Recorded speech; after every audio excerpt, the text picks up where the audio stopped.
Hello, everyone, and welcome back to another episode of Spill the D. I'm Rick, one of your hosts, and I'm joined, as always, with my beautiful co-host, Gina. How are you today? I am doing so great. Excited about the topic that we're here to talk about. So it really makes it easy to sit in the seat when you're having a fun topic to talk about.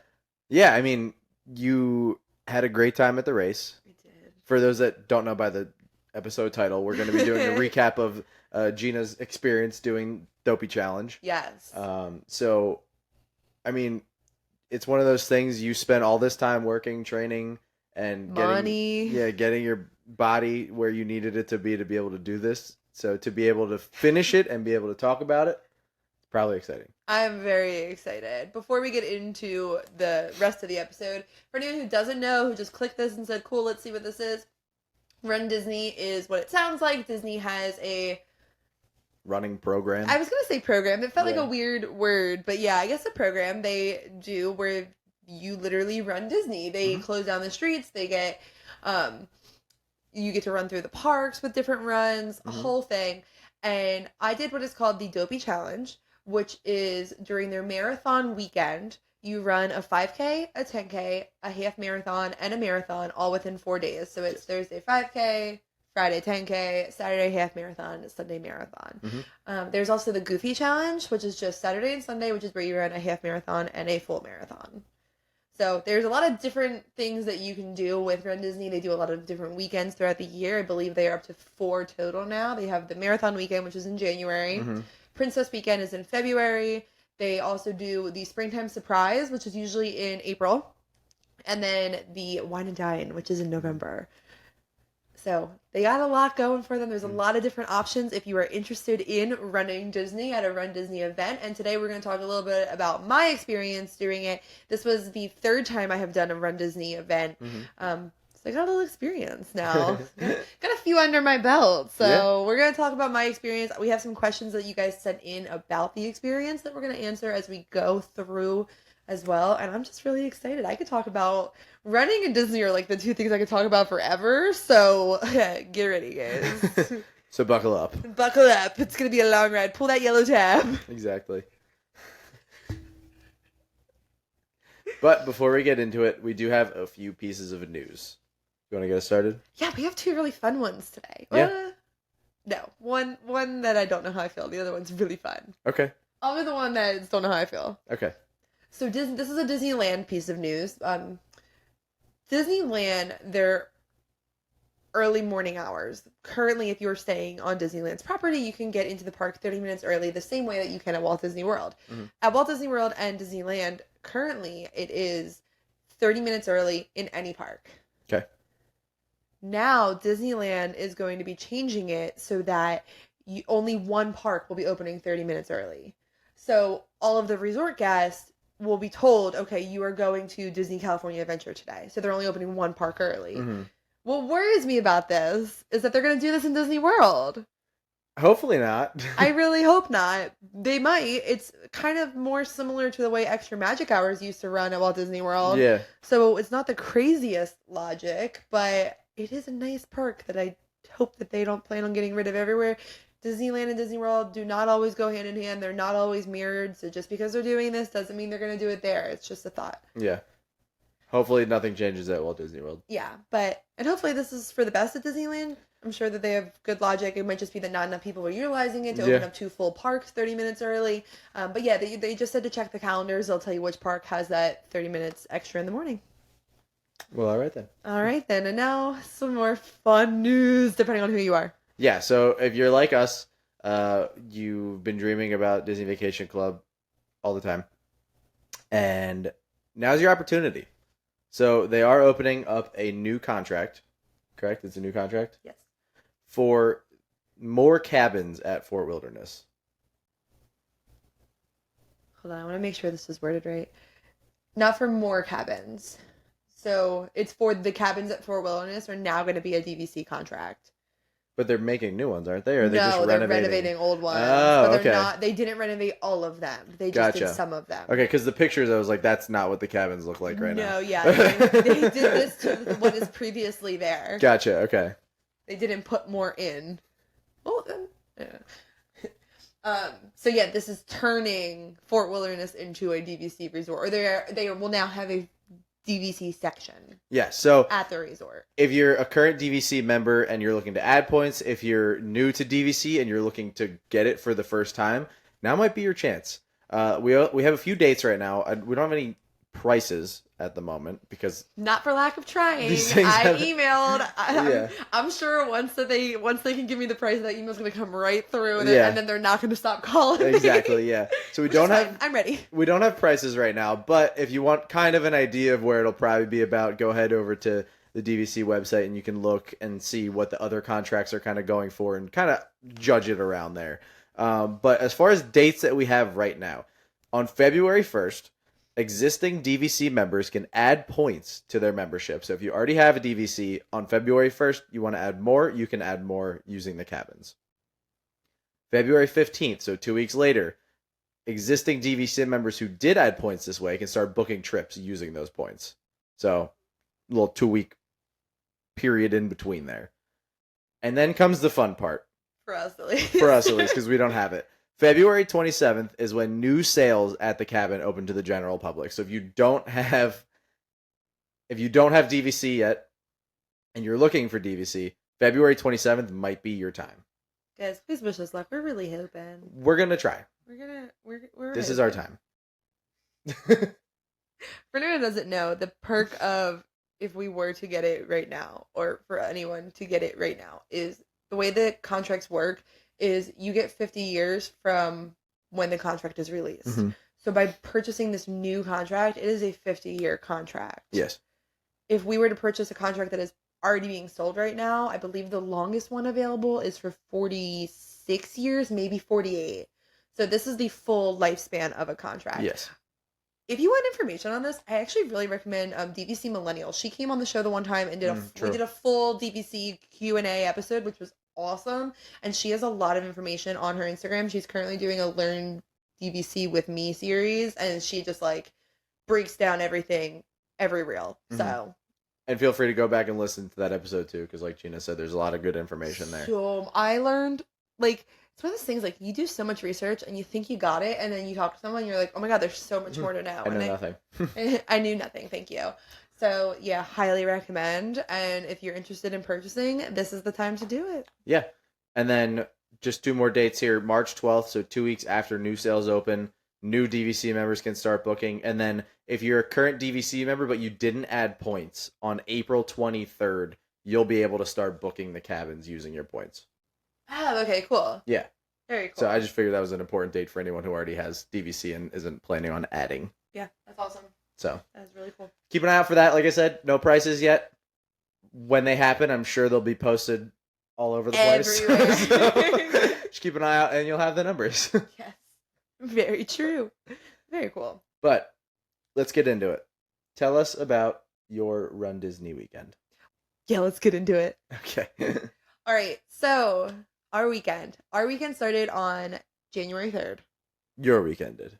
Yes, my weekend. Mine and Ellie. Ellie is my best friend, and I somehow convinced her to do the Dopey challenge with me. It wasn't that hard. She's really easy to convince to do things. Just wait. You guys will see her in Disneyland in September. So, her and I flew down on January 3rd, which was a Wednesday, bright and early in the morning. Yes. This day is the same day that the expo begins. So the Run Disney Expo is where you go to pick up your bib, buy merchandise, things like that. Mm-hmm. And if anyone has ever done a run anywhere, there's always an expo where you have to go to pick up all of your stuff. Sometimes you can get them shipped out. Run Disney, you can't get things shipped out. You have to be there in person to pick it up, and people can't pick it up for you. You need to be there with your ID to pick it up because bibs are non-transferable and they're very strict on it. Mm-hmm. So the expo is held at the ESPN Wide World of Sports. Have you been there? Yeah, when you came for the Princess Expo. To be completely honest, I would not know how to get there again. Really? I'm trying in my head. I'm trying to picture where it's at, and I just can't. I have no idea where it's at. Well, the pretty cool thing about geological location wise, the pretty cool thing about that fact is that geographic location wise. Don't at me. The cool thing about that comment, thank you, is that Run Disney actually provides transportation Mm-hmm. to all of the Disney resorts, Okay. which is amazing. We stayed off property when we did the Princess Run, Mm-hmm. which I don't like staying off property. I have been It's not great. very open about that. I don't enjoy it, but the people we were going with wanted to save some money, and I was like, you know what, guys, we can do this. And I found us a nice Airbnb and a rental car. Yeah. I would never stay off property for a Run Disney race again. I don't have any issues with that because being the person on the sideline for both races, it was significantly easier to get around while being on property. Yeah. They make it so easy, so relaxing. Yeah. Just so convenient. And obviously you need to do what's best for you, for your family, what's best financially, all that fun stuff. But like for us, I thoroughly enjoy the transportation that they supply. It was awesome. Provide whatever word you want to use there. It's great. They even have a separate spot usually where the bus picks up, so you're not even waiting like where the parks are waiting usually. You're waiting on a little bit of a different spot. So nice. So we actually got on the bus from Saratoga Springs and they took us right on over to the expo. Our room was not even ready. We dropped everything. They held our bags for us and we just went. Mm-hmm. We got to the expo, and this is where my experience between this and the last two runs I did was very different. How so? The last two runs that I did, we got to the expo kind of late at night. Just because flights were delayed, we had other stuff we were doing, we didn't know any better, we went late at night. And we walked right in. Mm-hmm. No lines, nothing. Yeah. Showed our ID, got our bibs, walked over, got our shirts. We were there for like an hour. Yeah. Kind of like in and out, got merchandise, and left. There wasn't as much merchandise left. Mm-hmm. All I wanted was a Spirit jersey last time and couldn't get it. Yeah. But that was just a risk we took by getting there as late as we did, but we didn't know that at the time. Yeah. For this one, because Ellie and I flew in on the 5:30 flight, we were there and ready to go. So we just went right to the expo. We were some of the first people there, but we were far enough back in the wave of first people that the lines were crazy. This is like, thank goodness someone warned me that it can be this way, because I would have been so confused. Like where these crowds came from. Because, oh, really? Yeah, because they were not there the last two times that we went to the expo. So you go in, and there was literally a line out the door to get your bib. We probably waited maybe 20 to 30 minutes in a constantly moving line. We never stopped and stood still, but it just kept moving. Yeah, imagine they had a lot of people on deck for that one. Yeah.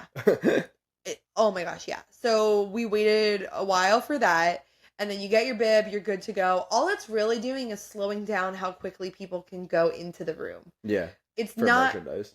No, this is for the bibs. Oh, okay. This is literally just to give your ID and get a bib. Gotcha.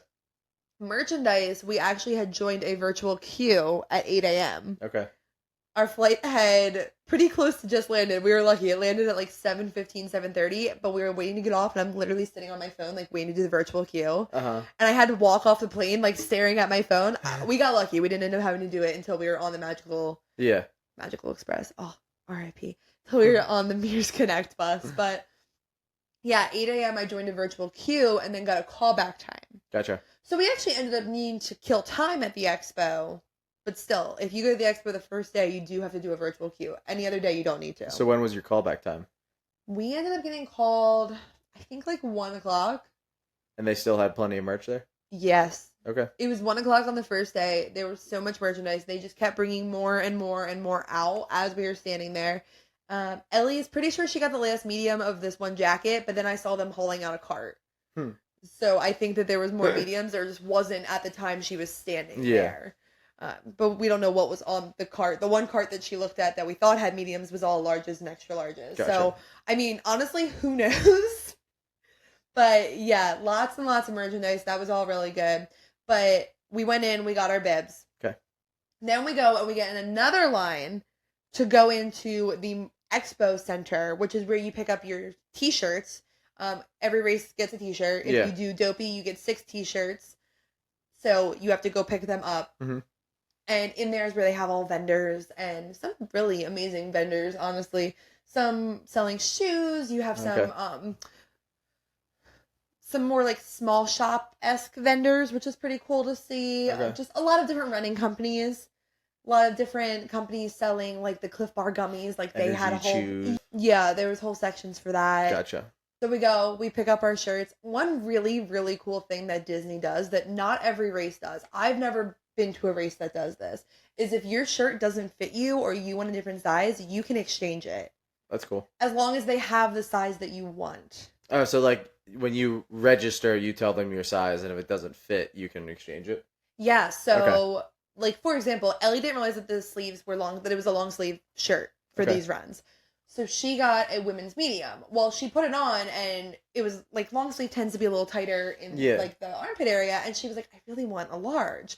So we went over to where they were exchanging t-shirts, and she got so lucky. She got the last bag of Dopey larges. Well, that's awesome. Yeah. But it's also about just luck of the draw of Yeah. when you're there, because then she handed in her bag of mediums. So Uh-huh. if the person behind her needed a medium, now there's a medium sitting Yeah. there. But if they needed larges, She just got the last one. Yeah. So they literally tell you, like, if you can't get it, keep coming back. Yeah. Keep looking, keep coming back for the weekend if it's like, especially if it really doesn't fit. Like, yeah, Ellie could have made the medium work, but wanted comfort. yeah, which is fair. Absolutely. Like, she probably never would have worn them in the Yeah. medium. But if someone really, like, ordered the wrong size, whether it's too big or too small, like, you are going to keep coming back. Yeah. So that is something very nice that Run Disney does. We did learn the hard way that if you exchange a Dopey bag, you have to exchange them all at once. We accidentally broke them up, and then the poor lady had to go and get all of them, all the individual shirts, no. because we messed up. So keep that in mind. If you're doing any of the challenges, you have to exchange the whole bag at one time. So then we were able to walk around the expo for a little bit. They have some photo pass setups. They have, like I said, lots of vendors. A lot to see, a lot to do. We got lunch. There's a few different spots there that you can get food. Just like little quick service areas. Nothing. What'd you get for lunch? A turkey sandwich. Not bad. It was probably my least favorite thing I ate all week. We had a lot of good food that week. We did. It wasn't bad. It was just a turkey sandwich. It got the job done. Just was what it was. So while we were eating lunch, then we actually got to see Bruce and Elizabeth. Nice. You guys have been around a little bit. You know Bruce. He comes on pretty often. We saw them for a little bit, and then our virtual queue got called. Okay. Which was so great. So then we go to the third building of the day. This is all 3 different buildings. Yeah. It's a big area. It's a huge area. So we go into the third building, and this is where they checked our virtual queue, and we were able to go in and buy merchandise. And what'd you get? I got a bag. It's the brand is called, I don't remember the brand. The Lug, I think it's like Lug Yeah, or I don't know. something. I don't have it with me, unfortunately. It's in the other room. But it's a insulated water bottle bag, and then the front pocket you can fit like a phone and credit cards and stuff. It's like you carry around a water It's bottle nice. a lot. It's really good for my emotional support bottle. So Yeah, it's like an over-the-shoulder thing, so you don't have Yeah. to carry it by the handle or whatever the whole time. yeah, you can like slide your phone in it. It's Yeah. kind of like how people have like the little bags that clip on their Stanleys now. It's that, but the opposite. Yeah, it's nice. Yeah. So I got that. I got a Spirit jersey, which was technically my mom's Christmas gift to me. Nice. I was given a gift card and told buy the Spirit jersey, and I got a magnet because Magnets. I gotta get a magnet. I also bought a magnet at the expo. Nice. Big magnet gal. Big magnet gal. But in there, as well as all of the merchandise, they also had character meet and greets. They had, while we were there, Chip and Dale, Mickey and Minnie. Dopey was not out, but we were told he switches out. Okay. He wasn't there when we were there.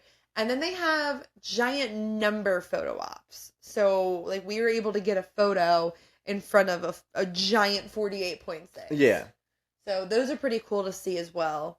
Which, for those that don't know, 48.6 is the total amount of miles that were ran over the course of the weekend. Yes, for the I don't Dopey think we said that challenge. yet. No, I don't think we did. Unless anyone did the math when I was saying Yeah. all the different runs. Which is so good for you. Yeah. But yeah, so we were able to get like a picture with literally every set of numbers. So that was really cool. Nice. And that is the expo. There's a lot to do, a lot to see. We spent a really, really good portion of the day there. We got there around 10:30, Mm-hmm. and we were there until maybe 3 o'clock. So how long was the wait for the merchandise even after the virtual queue? That was not long at all. There was Okay. somewhat of a line because it was the same idea of they shuttled you through to try and break up Yeah. the people coming in, Yeah.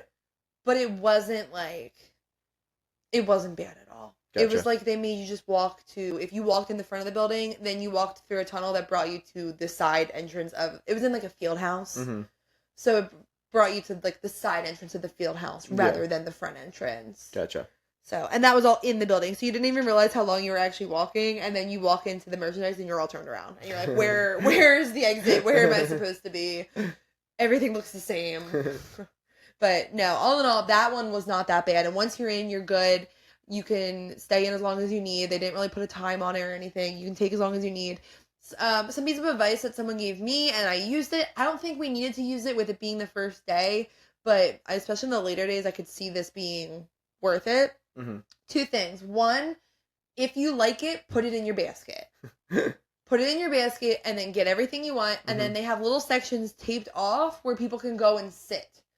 Okay. On the ground. But like they're like safe spaces. Yeah. So you can go there and you can take your stuff out, lay it on the ground, figure out what you want. Yeah. Try things on if you want to throw it over your clothes. There's an area for that. And the other thing was you can make returns from the RunDisney Expo. Just at a Disney store. Or back at the expo if you need to. I watched someone return a Spirit jersey the next day back at the expo. So if you like it, just buy it. And if you get home and you're like, what was I thinking? You can return that. Or if you get back to your resort. Sorry, not him. If you get back to your resort and you're like, what was I thinking? You can return that. Good to know. Well, I guess home if you're going home. But I know what I'm trying to say. But it will disappear. Things do sell out. It's not the craziest thing. So don't be shy about grabbing it and holding it in your basket. Make sure you put it back when you're not getting it. But don't be shy about taking it and then going and sitting and laying everything out. Yeah, well, your first expo, there was nothing left when we got there. Nothing. And we weren't even there that late. We got there the second day of the expo in the afternoon. Yeah, there was like it was done. 2 different sizes of shirts. No Spirit jerseys. I think the only Spirit jerseys left were the extra smalls. Yeah. Nothing. It was crazy. Get there as soon as you can, because they do run out. Had me paranoid about getting a Spirit jersey this time, because I knew it was what I wanted. And I very, very rarely buy Spirit jerseys. I have 2, and one of them came from the discount store. And the other one is this RunDisney one. But I knew I wanted it. So I was really nervous. But there were so many of them. So what else did you guys do that night after the expo? We accidentally went to a dining reservation that we didn't actually have. We thought we had a reservation at Wolfgang Puck Bar and Grill. We didn't, but there was no one there, so they took us anyway. Nice. So that was where last week I said one of my favorite things that I ate was the rigatoni and the bolognese sauce. Yeah. That's where that was from. Did you guys get anything else? Yeah, we had that, and then we shared, and then we also shared a chicken wiener schnitzel. Oh, that's what Ellie had, right? Yeah, well, we split both, but I picked the rigatoni, she picked the wiener schnitzel. Gotcha. Very good. Delicious. But the rigatoni was the best thing you had all week? Second best. Second best? Yeah. To what? The peanut butter and jelly wings. Oh, yeah, you did say that. Yeah. But it was up there, and it was even good cold. Mm-hmm. But that was it. Then we went back, and we really made an effort to pace ourselves this trip, which is not what I do in Disney. And get to bed early. So one amazing thing that we did that is kind of a luck of the draw thing on if you can do this based off of where you're from and your flights. But our flight was at 5:30 in the morning. So we were up at 3 a.m. Yeah. We didn't let ourselves nap. We just went straight through, went to the expo, went to dinner, came back. Our thing that we did all week was we watched a movie and went to bed. Like, we didn't finish a single movie either. So, because we didn't let ourselves nap, we slept no problem. I was asleep by like 7:30, 8 o'clock. Mm-hmm. That got us started on the week or the weekend of falling asleep at 7:30, 8 o'clock. Yeah, because you had to be up at like 2:30 in the morning for your runs. So every day we got up at 3. Okay. That was a thing that we realized that by staying on property, we were able to get up a little bit later than we did when we stayed off property, which was really nice. The buses would run from, I believe it was 3 until 4:30. But that could change per run. So that one, I would say when you get to the resort, check the times. They have times posted everywhere, like scan this QR code for the bus times. I caught a bus at 4:21, I believe. Okay. Was the latest one that we caught in the morning. Okay. But that was the day that they were going, they started early, because that was for the half marathon day, wasn't it? I don't remember. Huh. I don't know. Hmm. Um, but yeah, we got up at 3 every day. So we went to bed, we woke up at 3 a.m. and we got ready and we went for the 5K. Mm-hmm. 5K, for anyone who doesn't know, is 3.1 miles. And this 5K, it went around the back of Epcot, through the backstage area, in at Mexico, and then around the World Showcase, and then through the front of Epcot and back to the Epcot parking lot. All the races started and ended in the Epcot parking lot.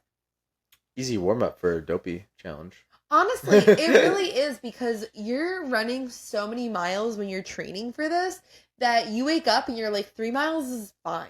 That's like a normal weekday training that's race for it. Yeah, that's less than what we were running Yeah. on our light run days, like on our like maintenance runs during the week. So that was not, none of us were worried really at all, which is a great feeling to have before a run. Oh yeah. Like, that's when you know that you did it. You trained properly. Because we woke up and we were like, cool, let's go run this. We were dressed as the 3 caballeros. We were wearing our tutus. We saw some really great characters. Not a crazy amount of them, but some. The hardest part about running the 5K, with as far as the characters go, is there are so many kids at the 5K. You don't have to be that old to do them. I think we looked it up and you have to be 6. They were definitely kids younger than 6 there. There definitely were. That's why we looked it up, because we were like, these kids are young. But they can still run and get a medal and everything? Yes. Okay. Yeah. So because of that, the character lines are very long. Mm-hmm. They really are. Like, and if you want a character, as long as you're paced fine, you can stop and see them. You have to keep a 16-minute per mile pace, and if you start in an earlier corral, that does give you a little bit more leeway for that. We forgot to submit our times, so we were in D corral, which for the 5K and the 10K, it only went A to E. Mm-hmm.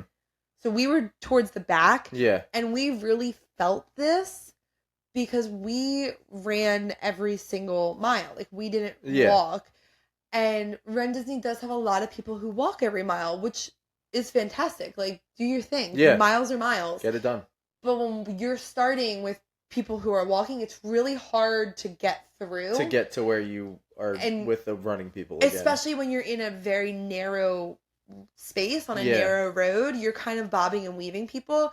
So that was a big challenge we had with the 5K and the 10K, was getting to where we were comfortable running. Gotcha. Or not where we were comfortable running, but like to where we were in a comfortable pace. Yeah. Because it would be so much like, we'd be going, and then it would get narrow and we'd get stopped.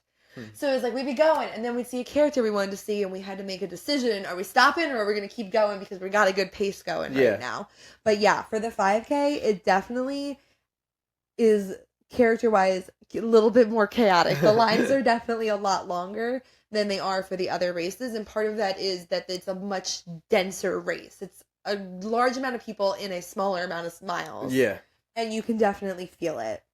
Yeah, I'm looking at photos. I don't think we did a single character stop for the 5K. There were none that like really made us want to halt what we were doing. Yeah, worth taking all that time off of the... Well, and the races were actually themed off different generations. So the generation for the 5K was, I don't know, eras? I don't know what word to use right now. It was 20s and 30s. Yeah. So it's 20s and 30s Disney. So there wasn't too many that we were like, oh my god, I love this one. The Big Bad Wolf was out. That was really cool. Okay. We saw Snow White. Okay. So there were some really cool ones. And it was Snow White and her prince. Which nice. He's not normally out with her. Yeah, he's not out a lot. They're definitely the place to be if you want rare characters. Disney does really hook you up with that. But there was nothing that really jumped out to us too much. Okay. It kind of stunk. We were dressed as the 3 caballeros because we didn't know that it was like themed to the different years.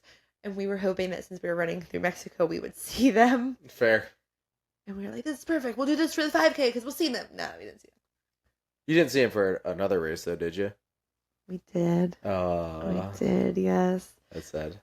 But that's really it for the 5K. It's a very short run. It feels short. It's like, it feels like it goes quick because we were in Epcot for so much of it, which made it extremely entertaining. Yeah. Extremely fun. Like, you have to almost remind yourself, like, slow down, you're here to enjoy this. Like, Yeah. you paid so much money, take it all in, because the adrenaline of I'm running through Epcot right now, you're like, this is so cool.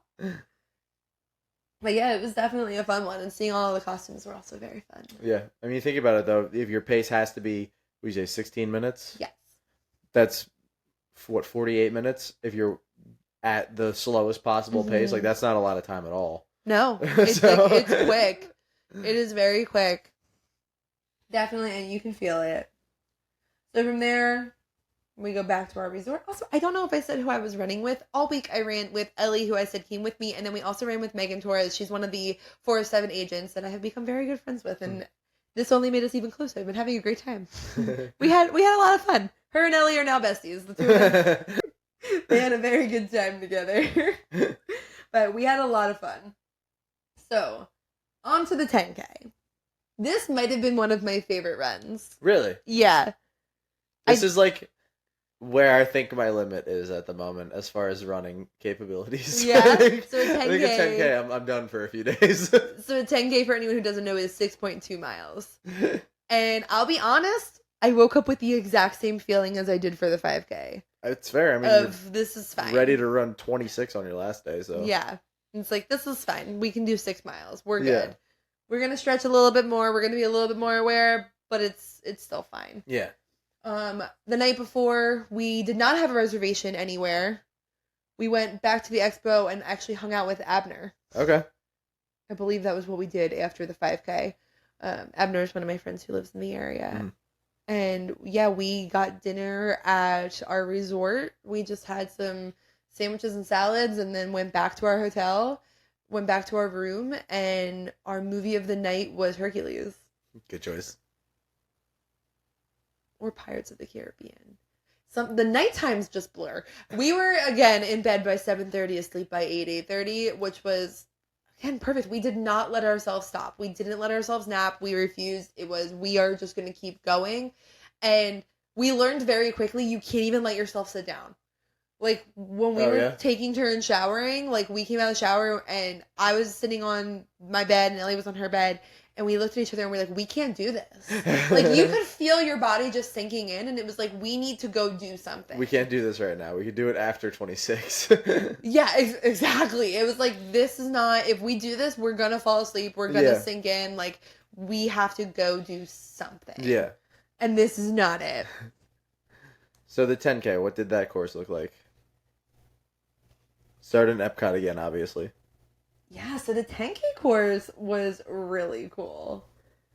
Why is that? I can't remember the exact path we went now, but what it did was we started in the Epcot parking lot, and we ran through Epcot, and we ran to Yacht and Beach Club and the boardwalk. That's and fun. We did a lap around there, and then we also did a lap through the World Showcase. So we got all of Epcot again, and then Yacht and Beach Club. Okay. Which that was really cool. It was a really nice one. It was still dark when we were doing everything. It was definitely a very fun one to do. The boardwalk is really cool when it's dark out, so I believe it. Did you guys stop and get ice cream at Peaches and Cream? Oh my gosh, I wish. I could so eat ice cream while running and not even think twice about it. That would have been the day to do it. On the 10K? Why is that? Well, because you're doing 6 miles. Like, that's, like, not a lot to you guys. Because you've trained yourselves now to run. I'm eating ice cream while running. I mean, we saw... So I was on the sidelines the whole time with Brian, who's one of my best friends, and Ellie's fiance. We were on the sidelines the whole time, and for... I believe it was the marathon, which we'll get into more about the marathon later, but it goes through all 4 parks. And we saw guys in 2 separate parks whose family members handed them snacks in the middle of the run. It wasn't family members. People were just handing out snacks. People were just holding bags of Twizzlers on the side of the run. No, like these people were like, "Here's a thing of popcorn." Like they were like, oh, like those kind of snacks. It looked planned. Okay, yeah. okay. I was gonna say because people were just giving out candy. And no, stuff. like this was like it looked planned. We saw them at 2 different parks. That's really funny. Good for them. And I was like, that would have been the perfect time to do it as the 10K because you're probably most of the way done by the time you're passing Beaches and Cream. No. At least half. Probably at mile like 3 or 4. Yeah. You run 2 more miles with some ice cream in your Oh stomach. my gosh, yeah. Absolutely. Can run Maybe not the anywhere with kitchen sink, but I don't know. I can run anywhere with ice cream in my stomach. I love ice cream. I'll throw it up. That's fine. Probably tastes just as good the second time. Nah, probably not. Okay, so this run though, the course itself was one of my favorites. It was just a beautiful course getting to run Yacht and Beach Club, and the boardwalk was really fun, especially it was nighttime still. Like it was still dark out. Yeah. It was really cool. Epcot at night, also cool. They have the whole World Showcase lit up. Epcot is lit up. It's awesome. Yeah. Beautiful course. This one's years were 40s and 50s, and we think 60s because we ended up seeing Mary Poppins towards the end, and she is 60s. And funny enough, one of the things that we did, which Ellie and I did last time we ran, and I think this is really smart to do if you're running with a friend. We, at the beginning, said, like, before we did any runs, who are the characters that are your non-negotiables? Like, you pick 1 or 2, pick as many as you want, whatever. That is, if you see this character, we are stopping. We don't care if someone is on a run to the bathroom. Like, we're stopping and we're getting a picture with this character. And Ellie loves Mary Poppins, but actually didn't want to stop at Mary Poppins. But we each picked them, and that I thought was super helpful because it made it that, like, you were able to say, like, you had a firm decision on some of them. Because it is really hard when you're running with someone else to be like, can we stop? I really want to see this person. Yeah. So, especially if that's not something you talk about beforehand. So, if you're running with someone, definitely talk about that beforehand. How many you're willing to stop for. All of them, none of them, half of them, or if there are certain characters. So, Ellie's was Marie from the Aristocats. Fair one. Super rare character. Mine I had 2. I had Flynn Rider. And I'll always stop for Max Goof. But the one day we were running and I said, wow, it'd be really cool if Star-Lord was here. Yeah. And then in a later race he was. So he was my other one. And Meg's was anyone from Hercules or Brother Bear. Oh, yeah, that was a strange one to me. That her dog's name after. Wait, really? Yeah. Kenai. That's funny. I was also shocked that they had that one. Rare characters. So for the 5K, I remember they had like Cinderella. Again, I don't think we stopped at any character. There wasn't anyone that really jumped out at us that made us want to stop. Didn't feel the need to. So we just kept running. And like I said, we were really enjoying this run. One spot that we did stop that I have absolutely no regrets on, we saw them during the 5K. The Jameters were out. Oh, yeah, that's a good one. And a little girl was playing the drum. That's adorable. Like I said, during the 5K, we were with a lot of people who were stopping because we started farther back. Same thing happened with the 10K at the beginning because we started further back, but we had more miles to catch up to more people who were running. Yeah. So when we got to the Jameters, no one was there. I don't think I've ever run so fast. I sprinted to that empty trash can and I got to play with the Jameters. That's awesome. It was so fun. It was like a dream come true. I'm officially a Jameter. Which, if anyone doesn't know, these are janitors in Epcot who play on the drums. They're very good, too. They are very good. They're good at what they do. Yeah. I'm sorry I'm kind of chaotic right now. I'm really excited, but I swear there is an order in my brain of what we're talking about. I'm following. Okay, cool. But the 5K, now I'm no longer following. So 10K ended. So speaking of not keeping a timeline at all, I am so sorry. I just remembered what we actually did after the 5K, and my notes are so off. I don't know why I didn't write that in there. Following the 5K, Ellie and I, when we realized that we couldn't just stand still and didn't know what we wanted to do with ourselves, I led myself into this conversation perfectly and then messed it up. Just didn't say it. Didn't say it. We went and did, normally we would call it a Skyliner bar crawl, but we were trying very hard not to drink anything, so we did the Skyliner food crawl. We took a bus from our resort over to Hollywood Studios and hopped on the Skyliner and went to every resort, and we got something different to eat at every resort. Arguably better than a bar crawl. We had a really good time. The value resorts, it was really hard to find something to eat. Okay. But the moderates and the deluxe, like, we did not really have an issue. We didn't have an issue finding something good to eat. That's good. The Value Resorts was more sweet food when we were able to find more real food at Gotcha. the Moderate and Deluxe resorts. We had some really good food. Do you remember what the best thing you had on this crawl was? We started out with a cheesecake that was really good. Okay.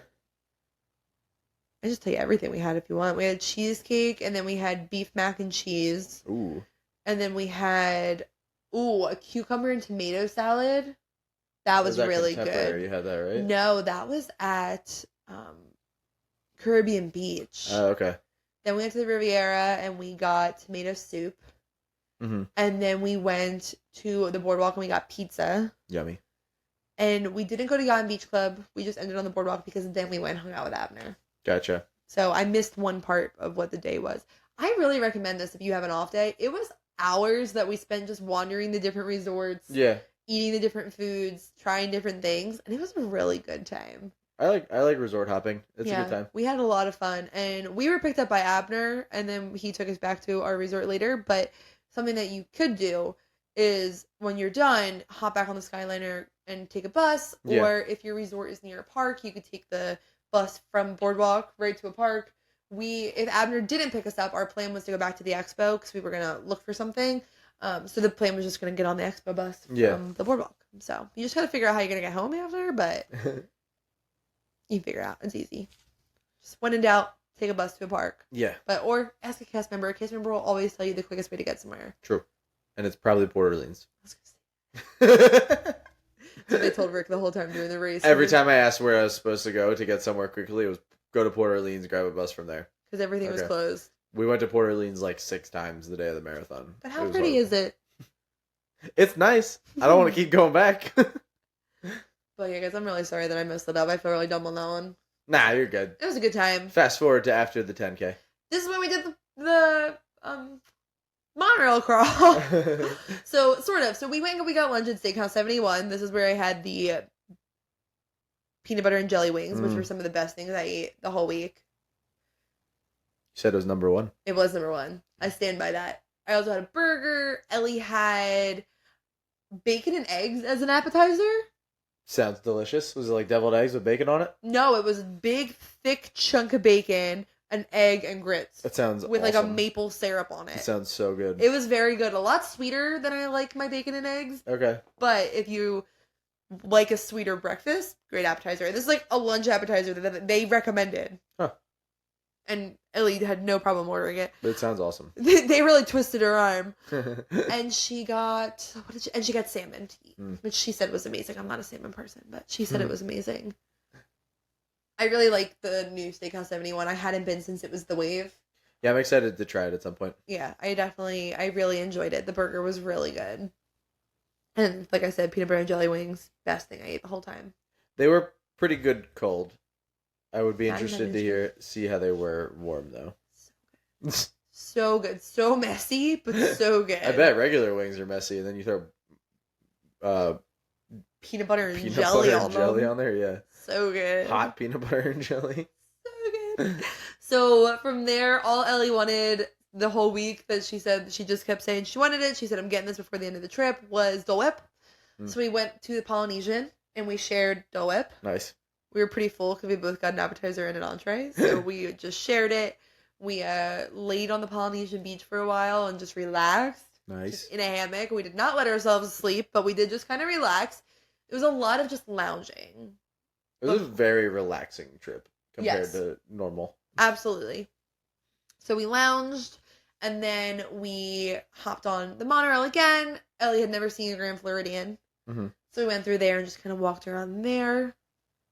Took a boat back to Magic Kingdom, where we hopped on a bus to go back to our resort. Mm-hmm.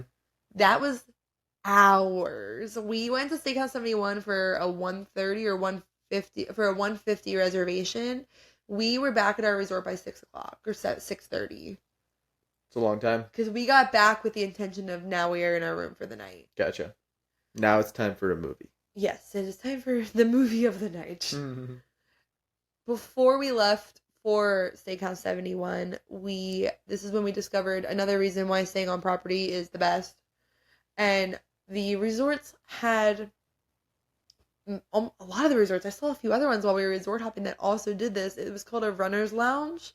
and they yeah. reserved a little space on the pool deck by the one hot tub just for runners, and they had out oranges and bananas, big things of water.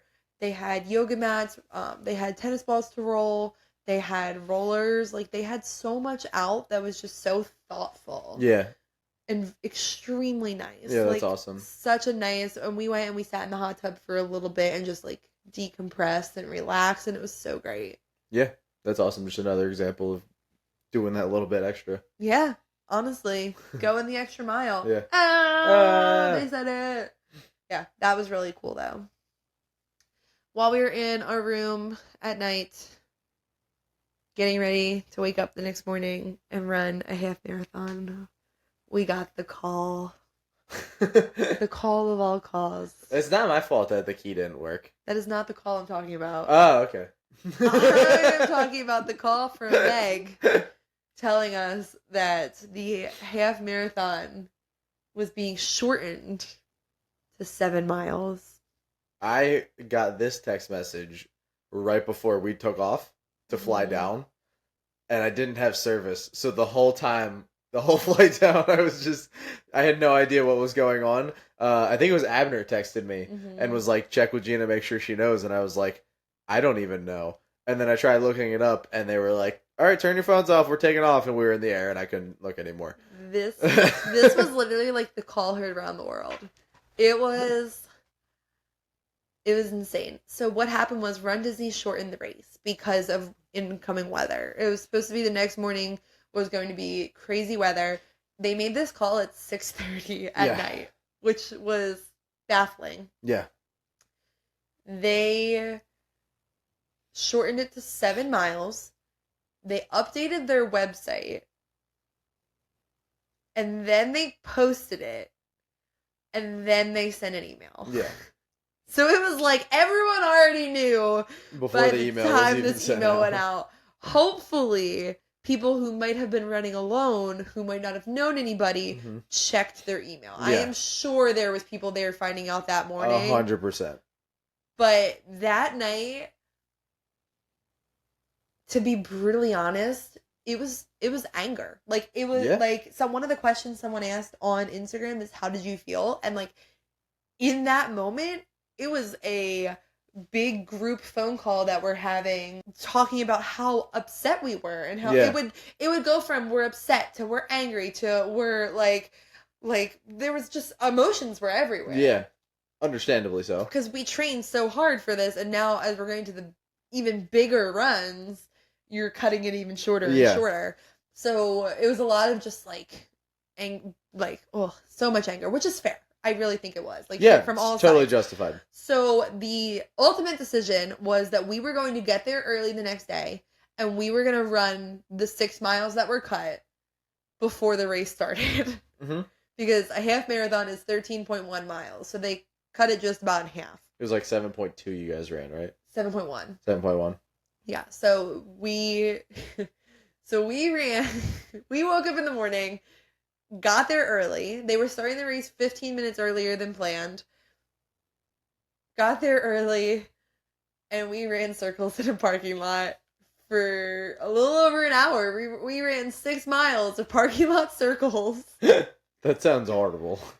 Honestly, I have to admit, it was not that bad, especially as somebody who hates running parking lot circles or like running on a track is terrible to me. I really didn't have that much of an issue. It could have been the fact that there was 4 of us running in these circles. It was me, Ellie, Meg, and Bruce just going. Plus the dozens of other people that were also running with you guys. Dozens is an understatement. And what I found out later was there was 2 different sections of people running. So we were on the far side of the parking lot doing circles. The other side of the parking lot, there was people doing like a bob and weave, like a zigzag like on backs almost. Yeah, like on the lines of the parking lot. So they would work their way down and then run back up. That's funny. And they did that for 6 miles. And people are like, why did you do that? Just accept it at 7. I don't think people understand. I'm not even going to talk about the fact that I trained for 48 miles. That like I trained for months for this. I'm going to talk about the fact that my siblings would not let me live this down. If I took that Dopey medal, if I wore this Dopey t-shirt saying I ran 48.6 miles and I only ran 42.6. Yeah. I would not have heard the end of it. So Yeah. I was like, I'm running these miles. Partially for me, because I worked my butt off. Partially so that I don't have to hear about it. Partially so I still get credit for it. So I still get credit. I did this. So we ran in the parking lot, running in circles. It was a good time. Honestly, it wasn't that terrible. It's a hilarious story looking back. The anger that I felt the night before was gone by the next morning. And actually, something that we said on the way there was, I really hope people aren't angry this morning, that they are. They got it all out last night because everyone had the right to be angry. So I hope that they got it out last night and now we're all here to have a good time because at the end of the day, the Run Disney races are a good time. Yeah. I am curious, like you mentioned, though, how many people... Because, like, especially people that, like, need their sleep. There's probably plenty of people in bed by 6 o'clock the night before the races so that they can get their 9 or 10 hours, whatever they're used to. And now they're waking up to this email. Yeah. Like, if they check their email. Yeah, I'm curious how many people had that and, like, how many issues they had regarding that. But sounds like a lot of people worked around it. We saw people running before and after the races to get their miles in. People were still running circles around the parking lot post-race, which was actually our plan. We originally talked about 3 before running it and then doing 3 after, but we were kind of on a roll doing the circles, so we just kept going. There was a lot of people who said they finished it on a treadmill later because the storm did come. Yeah, they were right. The storm did come when we were finishing because, again, we were in the D corral. This time it was out of A to F. When we finished and we ran the whole 13, we ran the whole 7, the rain was coming in. Yeah, it was. I actually heard, and I don't know how true it is because I only kind of heard it through the grapevine. I think they cut it on people. Did they? I think so. I think some people might not have even gotten the 7, but I'm not 100% sure on that, so please don't quote me on that one. Gotcha. I mean, it was getting pretty bad. Not as bad as the DJ made it sound, but it was getting pretty because they asked you guys all to leave, right? They didn't ask us to leave. They told us to leave, yeah. They were like, if you're able, you need to leave right now. Mm-hmm. And it was like, this is just rain. I just came all the way down here to watch my wife run this challenge. I'm not leaving because of a little bit of rain. I'm sorry. Plus, luckily, by the time we finished, the rain really wasn't too bad. The part that really stunk was that this course was a really cool course. Mm-hmm. They cut out Magic Kingdom. Oh. So we got more Epcot, which it was going to be Epcot anyway, but it was only Epcot. Uh-huh. And then the roads leading to Magic Kingdom, they made us do this like real sharp turn. Someone made a really good point that like, because we were like, well, why didn't they just made it Boardwalk and Yacht Beach Club again? They probably have permits for the roads that they're shutting down. So they worked with the same permits, the same roads. So we ran like we were running to Magic Kingdom and then we just beelined and turned her down. And this was the thinnest race. Like those 7 miles were so tight. Really? Yes. Even tighter than the 5K? Yes, because the 5K wasn't tight. The 5K was packed. Okay. There was plenty of room on the path, but there was a lot of people on the path. The path was small, you're saying? For this, It was a small path, which for a whole half marathon would have been much more spread out, I'm sure. They also, because they were trying to beat the storm, were putting the corrals out quicker. So where normally they might say, ready, set, go, and then wait, 3 minutes. Yeah. They were waiting a minute. Yeah. Like, they were not waiting. It was really easy to catch up to people. Which was great for the idea of we all want to finish this. Yeah. But it was tight. Like, there were certain portions where we were forced to either walk or bring our run down to, like, the light jog. Until you could get around someone. Because there just wasn't the possibility of it. Because it was so tight. The generations for this one's was 70s, 80s, and 90s. Okay. This was a fun one. This is where the start of us stopping for characters began. Okay. Ellie got to meet Marie. She was towards the beginning of the race, so that was really lucky. They had some really great characters out there. We saw Genie. Oh, that's a good one. We met Hercules and Meg. So we did meet some really cool ones at this race. One downside was once the rain started, they were done. Oh, yeah. So take them right in. We saw Max Goof, who is like I love Max Goof. So I was like, guys, I want to stop. I want to do Max Yeah. Group. And he was dressed as Powerline. And we got in line and they were like, sorry, guys, this is it. Like, we cut his line. And it was like, because that's one thing that doesn't happen at RunDisney. They don't cut the lines. Yeah. They might switch the characters out, but they don't tell you have to get out of line. Gotcha. So they cut the line. And then the other thing that really stunk because the rain was starting towards the end of our race was they did not have a finish line photographer. And all the photographers in the World Showcase at the end were done. No, They were cleaning up by the time we got there. So that part really stunk. I think if I only was doing the half marathon, I would have been a lot more upset about all of this. Definitely. Again, rightfully so. It really did stink. They had a few photographers in the covered sections, and we got some really cool photos, but definitely not to the extent that it would have been. First of all, if we could have went into Magic Kingdom, and second of all, if the rain didn't start. Yeah. Because one thing to note with RunDisney is you see people post amazing photos online all the time. We posted so many from it. Yeah. But they only take photos in the parks. Yeah. Or at the resorts. There are not photos on the roads, and there are not photos on backstage areas. You will not see a photo pass photographer there. You can take photos and stuff. They're not going to stop you if you're in a backstage area like they normally would. But like you can't. Like, they won't take it of you. So, after that, we went and we got breakfast at Ale and Compass. Delicious. So good. Rick talked a lot in detail about it in the last episodes, if you want to hear some big details about it. Mm-hmm. But all I'll say is it is probably the best deal on Disney property when it comes to breakfast. It's definitely in the running. Or it has the potential, if you order the right thing, to be the best deal on Disney property. Yeah, it definitely is up there.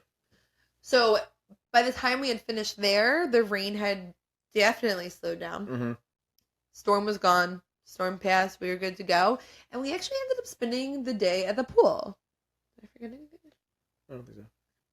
We went back to the runner's lounge. Ellie and I brought Scrabble with us, like a travel Scrabble. We played it a few times at the pool. We played it after the 10K when we were there. We played it after the half when we were there. Worth bringing. Was worried it wouldn't be because it took up a lot of space, but it was worth it.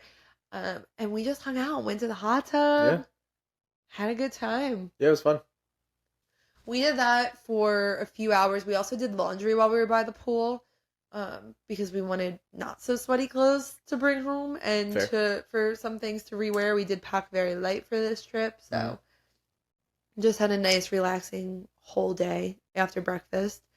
And then we went to Disney Springs. This was probably the most strenuous thing that we did besides running, obviously. But like we really did make it a point for rest and relaxation in between. We did not want to have any regrets as far as what we did after. We wanted to be able to put all of our effort into these runs. And I think especially with like going in the hot tub, icing when we needed to, lots of leave, like doing what we needed to, I feel like we did a really good job at hydration. That was hydration for sure. We were refilling our bottles like crazy. We brought down like liquid IVs. We made it a real big point to. And I was actually a little iffy on if I wanted to go to Disney Springs that night. Luckily, we were staying at Saratoga Springs, so it's walking distance.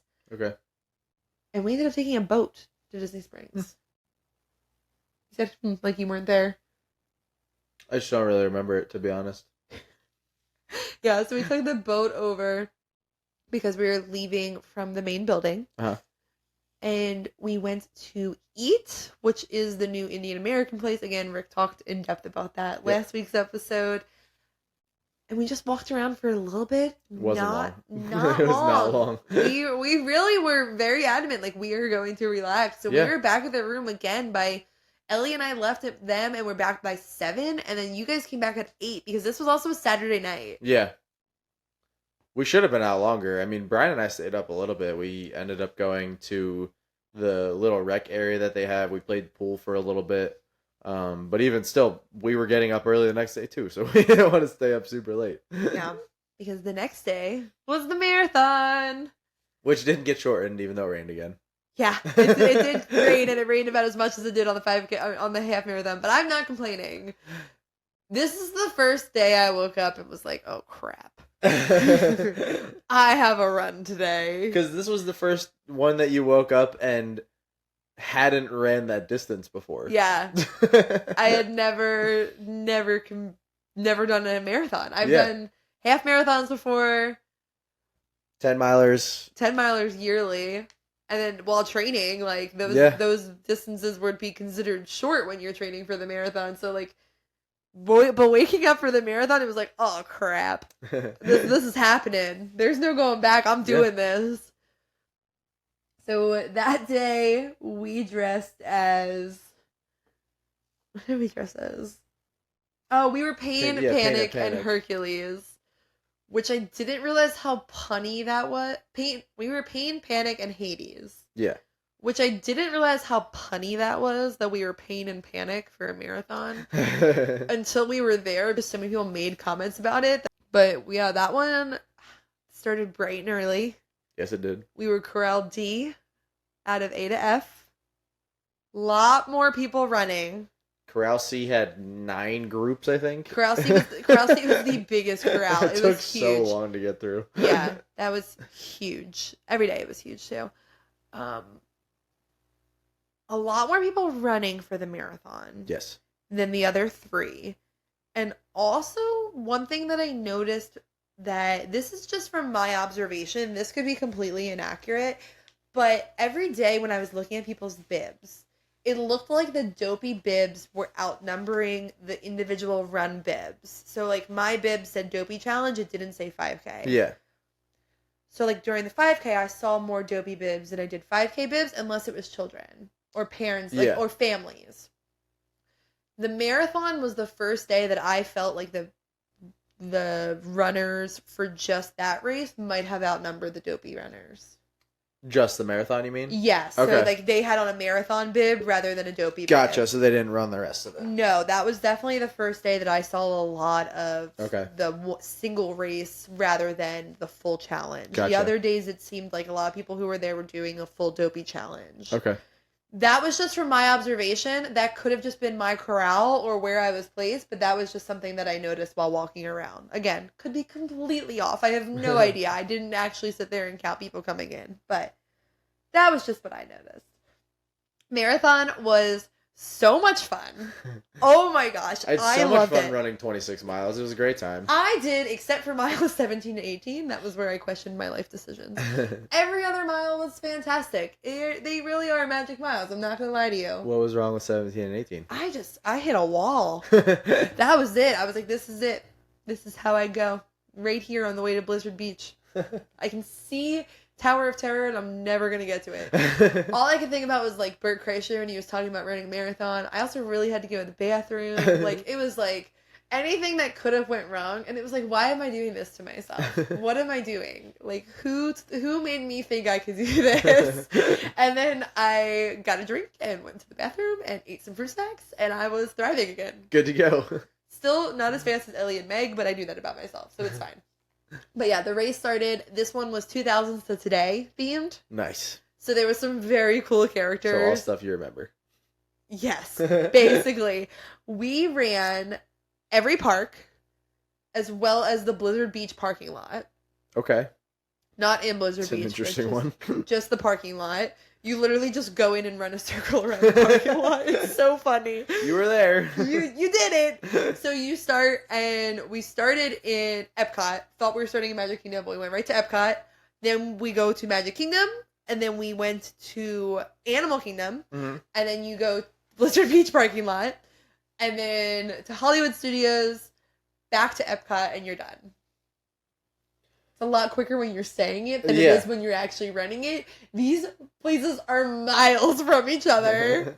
I don't know if I actually got to ask you this. Was there a character right before Magic Kingdom that you guys stopped at? Because Brian and I got caught in the rain again at Magic Kingdom. Right before it. Daisy and Donald Duck were there, but we didn't stop. Okay. Because we were like, oh, this is great. They'll be here before the rain comes. And then the rain came. And we stood outside, and then the rain stopped because we thought you were coming, so we stood through all of the rain. And then after the rain stopped, you guys got there. No, the rain... I don't think there was a character. We were looking at the tracker, and I was like, they should be here by now. Oh, actually, I'm sorry, there was someone, but it was on the highway leading to Magic Kingdom, so it wouldn't have even been...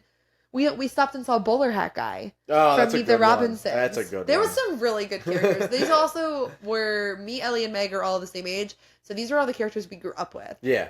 like 2000s today is our growing up time. We were Yeah. born in the 90s. So this is like Bowler Hack Guy's a good late one. 90s. So this is a big deal.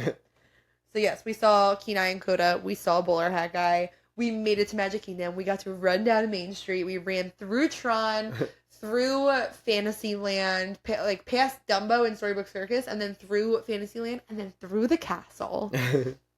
Poor Ellie, her castle photo never came through because we did stop and do a castle photo because you have to. And then out of Magic Kingdom, you go like through Frontierland, like Liberty Square and then Frontierland, and then you come out the backstage area, which is really cool. They take you back where the parade comes from. You get to see some of the parade floats. Oh, that's awesome. And then you have like a few miles of just straight highway to... No, they make it entertaining. So it's a few miles of straight highway to get to Animal Kingdom. Okay. Along there, we met Flynn Rider, who was one of my must-stops. Yeah. We also got to see old... Like, they have this area that they call the, like, attraction graveyard. And it's, like, old attractions. They literally had, like, the 2000... or 20,000 Leagues Under the Sea submarine. Okay. Like, they had some really cool stuff just out for you to see. They had, like, Mr. Toad's Wild Ride car. Yeah. So that was really cool to see. It was, like, all smoky and stuff. We went back through... You go through cast member only areas, which includes, like, where they keep their trash trucks. That is what I believe Ellie and Meg said was their least favorite spot, because there was like probably like a mile of just silence and the smell of trash. And then you finally catch up to a DJ that they probably should have moved back a little bit. Like, what was your least favorite part, if not the trash part? It was mile 17 to 18. Oh, okay. Like, but Ellie's was 21 to 22. But I think Meg said hers was just the trash. Like, it just smelled bad. That's fair. That's fair. And there was nothing. We were like, do we sing? What do we do? Because on most of the highway, they either have characters or they have music going, they have DJs, they have something. And this was just dead silent. It was just dead silent and trash trucks. So gross. But it's really cool to see these backstage areas if you haven't seen them before. Yeah. It led out by like his connections, so I got to like show them that. Be like, look, this is where I used to come all the time. This is where I spent my money. This is where I'm obsessed with. And then then we eventually got to Animal Kingdom. I liked Animal Kingdom. Animal Kingdom was a very fun one. What do you do in there? Because I haven't seen a run in there yet. You come in through the back by Rafiki's Planet Watch. You actually have to run over the train tracks. Okay. And you run through Africa, down past Everest. If you get there early enough, you can ride Everest. Okay. We did not get there early enough, unfortunately. Well, we kind of did. It was a 30-minute wait. Because by the time we got there, the park was open for the day. And what they do is they just keep the park guests in separate. Like a small little section. Like, they have, like, a pathway for them, and then the rest of the road. It'd be like if they were like, okay, anyone who's in the park, you're going to walk on the sidewalk, the runners get the road. Yeah, exactly. And they just build, like, sidewalks for them. And they would stop them, and then when there was, like, a break in the runners, they'd let a bunch of them cross if they had to cross the road. Yeah. So, Everest was open by the time we got there. It was a 30-minute wait, and we decided that we wanted to spend our time waiting on Tower of Terror rather than Everest. We didn't want to waste, because you still have to keep a pace. Yeah. So we keep going. We go past Finding Nemo and into Dinerland, where we see that the Triceratops spin was going with no line. So we rode the Triceratops spin because we were like, screw it. Like, this is Disney. Let's do it. So we rode that. And then you go out the back of Dinerland and out of the park. It's pretty cool, actually. You go out the back of Dinerland and then around the back of Animal Kingdom. And you come back to where you went in, but now you go the other way down the road. So we got to see the back of where a lot of the animals were. Oh, that's cool. Which was very cool. This is where we made a huge mistake before we went into Animal Kingdom. We needed a med tent. We had to stop.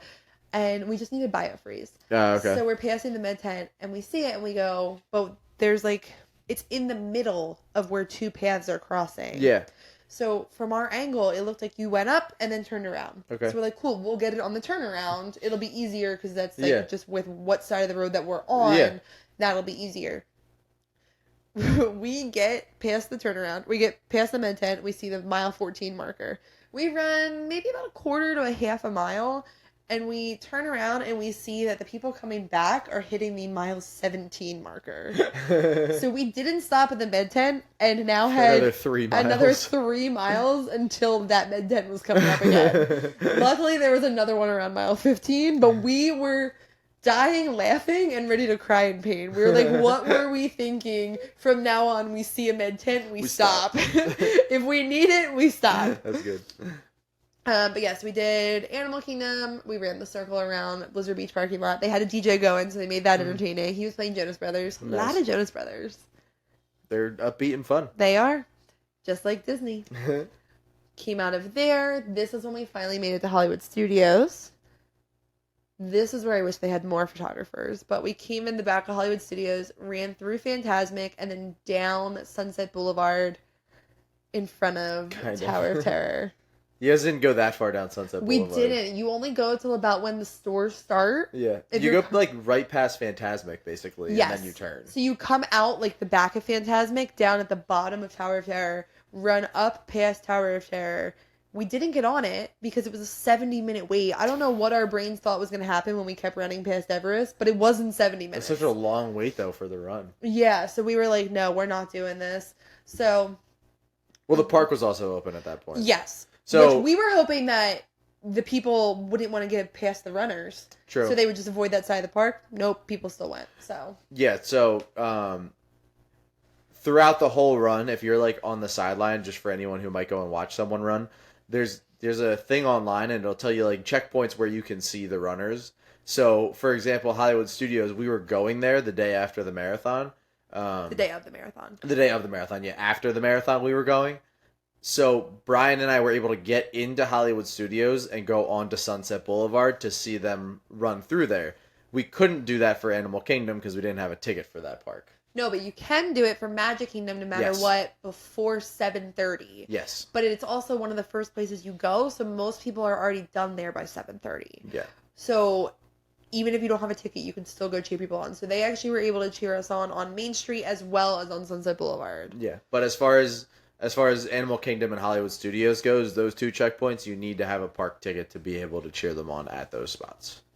Yes, which... Because by the time they get there, the park is open. So. And if you have one, do it, because... It was awesome. It was so worth it. Save lives. It was what? Spectators save lives. Yeah, I thought it was awesome. I had a great time. We went to Ronto Roasters. We got breakfast, and we came back and we watched them come by. There was some characters there. You guys got to take a picture. Oh, we did, didn't we? Yeah. They're the photographer in front of, I guess, in the view of Tower of Terror. No, wait, we didn't take a character picture. It was just Tower of Terror. Well, they did have the character there, but you guys didn't stop. I didn't see a character. I think it was Joy. Oh, I thought that was just a photographer. No, there was a character. I don't think they were switching when you guys came past. It was definitely there, and I think it was Joy. Huh, that's confusing. Okay. It was weird because it was like when you guys made the left. Yeah. It like if the left turn, for those on the video, you'll be able to see. If you're making this left turn, they were like, Joy was like here. So she was like on the inside of where you're turning. It was weird. Like you would think they would put her on the outside. There. And we were so excited to see you guys. We saw nothing else. So we came out of Hollywood Studios. Mm-hmm. This is when we ran again. We got to run on Boardwalk. Nice. That was a really cool one. Really cool during the day. Daylight, a lot of people out on the boardwalk cheering you on. That's awesome. Which was really fun. There was a lot more spectators for the marathon, which not at every section. Like they obviously weren't back where the trash trucks were, but where they could be, they were. Yeah. Especially as the day went on, because it got later and later, so more and more people were there. Then we went in and we ran the World Showcase to finish off the race. And again, the park was open. So there were spectators all along it. Yeah. Even if it was just people stopping what they were doing for their normal day to cheer people on, or people there to see their families, they were cheering everyone on the whole way. We stopped and Meg got a moonshine sour in America Pavilion. Ellie and I got margaritas in the Mexico Pavilion, and we ran with them. And we ran the last mile with our drinks, which was awesome. And there's a picture of you guys with them crossing the finish line. And it's awesome. It really is. It was a great time. It was so good. We got to see Star-Lord. Nice. He was in Epcot? Yes. He was back behind in the backstage area of Epcot. They do a very good job with the characters and with keeping it like rare characters, which is really cool. And with spreading entertainment out. That's good. So it's like something to look forward to. Yeah. But yeah, so then we crossed the finish line, which was the best feeling I have ever experienced. Probably, I thought it was like euphoric. Yeah, it really was. Like you see it, like the way that RunDisney sets up the finish lines is that you turn a corner and then it's in front of you. You're not staring at it for a mile. Yeah. You're looking at it for the last 0.1 or 0.2 of your run. It is not a long time that you're looking at this finish line. Okay. And turning the corner and seeing it was like, holy crap, we did it. Like, I really was. Like, I was like, I did that. Yeah. So amazing. That's great. I mean, I literally saw a girl collapse on the 13 one, on the half marathon, and she just got up and finished because she was right there. Yeah, you got it. Good for her. I get how people just start crying. Yeah. That's not how my emotions react to things. But the way that I was feeling, if I was someone who that was how I reacted, I'm sure it would have been tears. Because that is like, it was amazing. It was so worth everything. It's got to be a great feeling, especially being your first one. Yeah. Being your first marathon, having it be a Disney run, it's got to be. And especially awesome. Having that moment at mile 17 of screw this. What did I get myself into? You still did 9 more miles after that. Yeah, and at that point, it's so terrible because at mile 17, I was like, what the heck did I get myself into? What the heck did I get myself into? Oh my god, what was I thinking? And then it's like, oh, but I'm also in single digits. And it's like, since when am I excited for 9 miles? Like, who did I become in this training? Like, I just started thinking when I would run, like, the Broad Street run, which is 10, and I would be like, ugh, 10 miles. Yeah. And then I was like, oh, now I'm here thinking, like, cool, only 9 more. Yeah. Who am I? A runner. A runner. A track star. That's not accurate. I tried to do track. They made me do shot put. Throwing was better anyway. Prove them wrong. Look at me now. Throwing was better anyway. Said the javelin. No, discus. Discus. No, discus, yeah. But those are like the pretty high points of the day. We also got to pet a donkey at Animal Kingdom. Just wanted to share that. Just left that part out. just wanted to throw that one in there. Had a great time. I really did. It was such a fun time. Getting all 6 medals at one time. Like, you get 3 after you do the marathon if you do the Dopey challenge, because you get the marathon, the Goofy challenge, and the Dopey challenge medal. Yeah. So getting to, like, wear all of them with pride, and then wear all 6 of them the next day at Magic Kingdom, phenomenal. We went and did Medal Monday in Magic Kingdom, and took pictures with all of our medals. It was so fun. Whole experience. I would absolutely do again. I know that sounds crazy. I would do it again, and I would love to do it again with Egg and Millie. Egg and Millie. With Meg and Ellie, because the 3 of us together it was just so fun. So, I mean, you pretty much nailed it as far as getting most of these answers, but there's 2 questions on here that I want to get from the listeners before we get going, because I know we're getting a little bit long here. So yeah. But these 2 are kind of hand in hand, so I'm going to ask them together. How hard is it to sign up? I don't want to train all year long and miss it. Also, any tips for a RunDisney first-timer? Those are 2 completely different things. They're pretty much the same thing. So, challenge as far as signing up. It is not easy. A lot of people are doing these races right now. They're really popular. A friend of mine, Becca, had just posted something on Instagram where she worded it really perfectly. She said RunDisney used to be for runners who like Disney, and now it is more for people who like Disney who want to give running a try. That makes sense. Yes. So that makes them a lot more popular right now, because that's a lot of people. And they do still have to limit how many people they have. Yes, especially with the challenges, or like the 5K always sells out real quick. So you need to be on your computer. If it opens on Tuesday at 10 a.m., you need to be on your computer Tuesday at 9 a.m. just ready. Click that. As soon as it opens, says that you can get in the queue, you click to join this queue.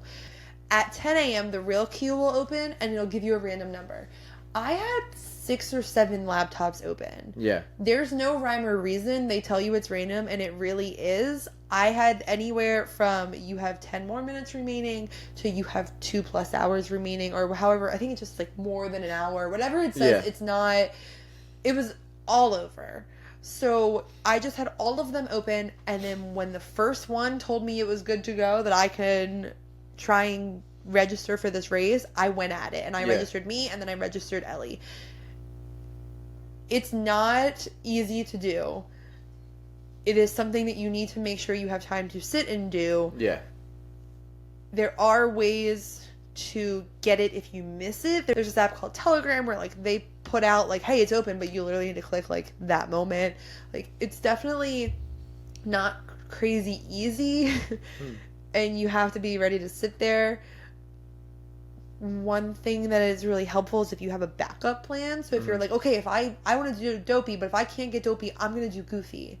Or if I can't get Goofy, I'm doing the marathon, or I'm just doing the 5K. I'm just doing the, I don't want to say just, or I'm doing the 5K. I'm, like, you need to have, if you have a backup plan, that's helpful to get in there still. Everything is non-refundable. So you can't do where you're, okay, I'm going to register for the 5K.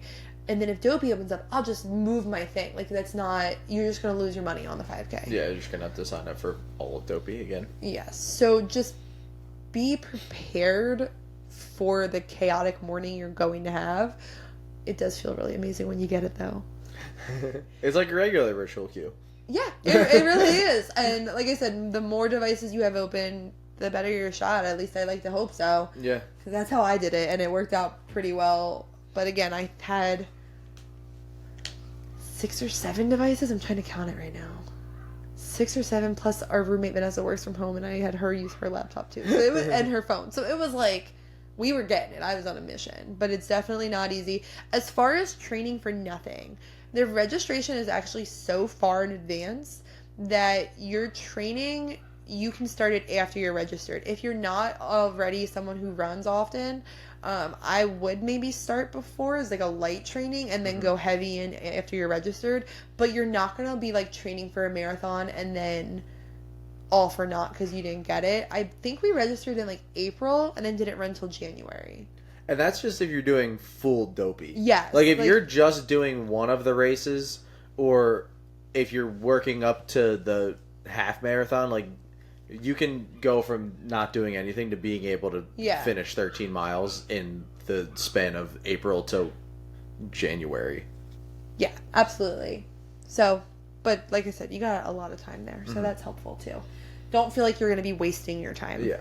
And then the first time tip, that one came from a few people. Oh, someone also asked what the training plan looked like. So I used the training plan that Disney has on their RunDisney website. I didn't fully follow it the way that they intended to be followed. So what they give you is, it's roughly, especially in the early months leading up to it, 2 45-minute runs a week, one on Tuesday, one on Thursday, and then on Saturday you do a long run. So it really is not as time consuming as you would think. The long runs start out as just regular runs. As they get longer, they turn into run walks. We didn't really run walk much. We did more just running. Yeah. I'm not the biggest fan of run walk for me personally, but people do love it. There's a lot of pacer groups out during the marathon and the half marathon that if you are someone who wants to run walk, there is like the Jeff Galloway Pacers. So, but realistically, yeah, it was 2 runs twice a week and then 1 long run on the weekends. Yeah, it's not bad. No, it didn't take... It wasn't time consuming, at least from what I could tell, until you got to the, okay, I have to run 20 miles today. Yeah, it was okay, now this is going to be my entire day. But even that, it was like there was 1 long one and then you had 2 weeks of shorter ones. And then it was 1 long one and then 2 weeks. And by shorter, I mean like it was like a 20 mile and then an 8 mile. So like when you're running 20, 8's not too bad as far as time commitment goes. Yeah. So even if you're not a faster runner, like it's still not going to take up too many hours of your day. If I did it again, I would do more runs, I think. That's what I decided at mile 17. But I also kind of fell off a little bit with our wedding in December. So that's fair. Partially think it was because of that. But all in all, I felt really good from this training program. So it definitely like... You guys seem to handle everything really well from the program, so... me and Ellie both really liked it. Meg used a different one and she also really liked hers, so... And one piece of advice for someone who wants to do this for their first time. From my personal experience, my piece of advice that I have, you spend so much money to do a Run Disney race. It is more than the average run. I have never done a 5K where I've spent more than $100 on it, except at Disney. Remember to have fun. Don't take it all too seriously. Don't take life too seriously while you're doing it. If you want to stop at the character, stop at the character. If you want to ride the ride, ride the ride. It is an expensive race, and you should get every penny out of it. Like, go out there and have a great time, and just can't believe I'm gonna say relax while running, but let your mind relax. Go out there and have a good time. How often do you get to run the Disney parks? Obviously, if you do want to take it seriously, take it seriously.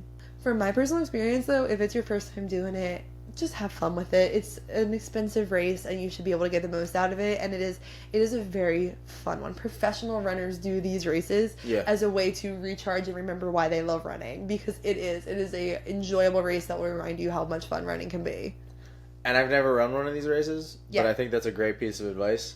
And I think if I could say anything, I would say don't be afraid to walk. I feel like that's a big stigma that comes with doing these races, is people feel like they have to be running the whole time. And like we said, as far as like training and stuff goes, like if you get to the point where you're like, I need to walk this 5K to be able to do the 10K the next day, go for it. Your pace has to be 16 minutes. That's a fast walk for a lot of people. So like you can do that, still enjoy your time while you're there, and you still did the miles. You're still going to get the medal. You're still going to be able to say you did it. I have to say, with Run Disney, I don't think people really feel the pressure to not walk, which is awesome. It's definitely something that we noticed, because we were talking about how if you stop and walk, like at like the Broad Street Run, like people are telling you like, come on, you got this, like, and they think of it almost as like do better.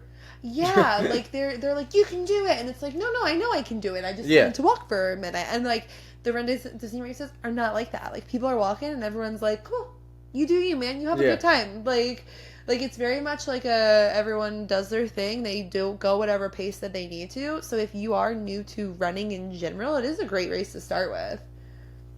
It's definitely a good spot to be, to decide if you like the vibe of a run. Yeah. It is not the same as doing a run other places. It is extremely different. I can definitely tell you that one for sure. It is very different, but in a really good way. It's a lot of fun and such a nice change of pace. Get it? But that's it. That was our Run Disney experience. We can stop there. You did it. You did it! Woohoo! And if you ran it too, congratulations. You crushed it. I'm so proud of you. I knew you could do it. Thank you guys so much for listening. There are Run Disney races coming up. Registration for the Disneyland race is on February 13th. So, Ric might be there. Yeah? I already said I was. Yeah! You're not to them, though. That was the whole point of our bet. We're running. I'm getting the coast-to-coast medal.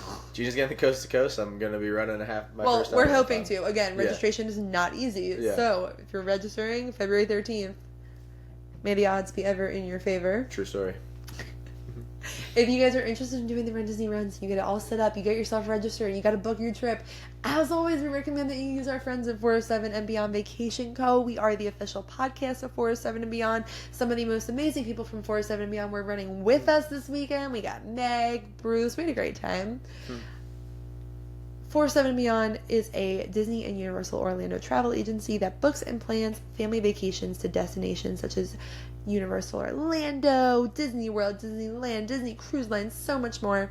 It doesn't cost any extra to book with them. Their services are 100% free, so that all you have to do is show up, have fun, create those family memories. They're going to book the whole trip for you. Super easy. Super easy. You can get your free no obligation quote at www.407vacations.com.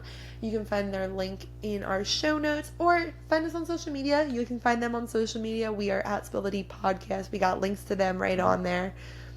That's really it. Thanks, guys, for listening. Sorry I talked so long about Run Disney. I warned you.